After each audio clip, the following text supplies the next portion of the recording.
Arkadaşlar herkese merhaba.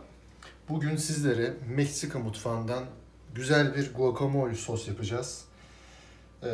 İhtiyacım olan malzemelerde 3 adet olgunlaşmış, gerçekten iyi olgunlaşmış bir avokadom var. 1 adet orta boy kırmızı soğan kullandım. Kabuklarını soyduğum 1 adet orta boy domatesim var. Bir yarım çay kaşığı tuz ve karabiber kullanacağım. 2 diş de sarımsak.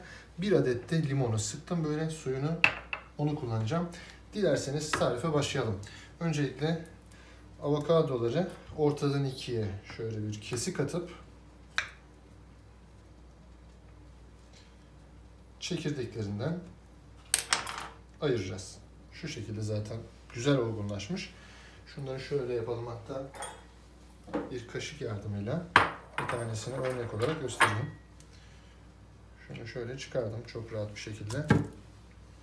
Bunun içine şöyle kaşıkla girip rahatlıkla şöyle döndürerek içine güzelce sıyırabilirsiniz.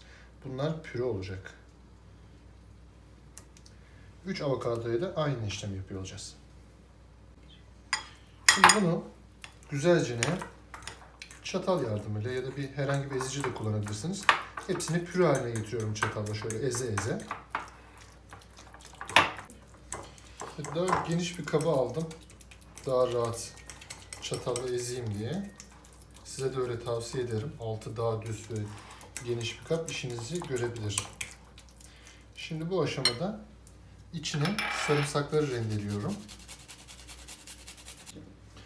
Evet, şimdi tuz, karabiberini giriyorum. Ardından kırmızı soğanları dilimlemiştik yani. Onları da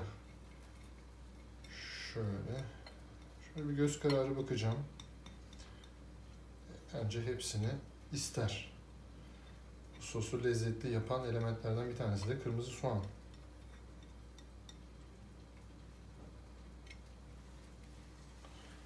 Ve son olarak da içine domatesleri ekleyeceğim.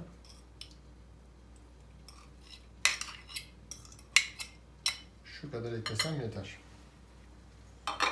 En sonda limon suyumu ekliyorum ve hepsini bir güzel karıştırıyorum. Ve son olarak şöyle zeytinyağı aromasını ve tadını vermesi için hafiften bir zeytinyağı gezdiriyorum. Şöyle bir tur daha karıştırıyorum. Bakın bütün elementler birbirine geçti. Tat, lezzet, koku hepsi karıştı. Şimdi artık vuslat vakti. Biz burada müsaadenizle bir tadım yapacağız.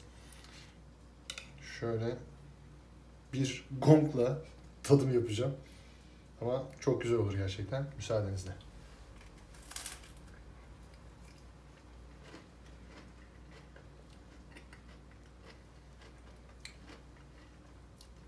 Restoran ayarında guacamole sos yapmışım.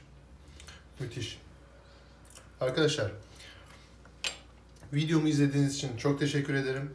Kanalıma abone olmayı unutmayın. Bir sonraki videolarda görüşmek üzere. Hoşça kalın.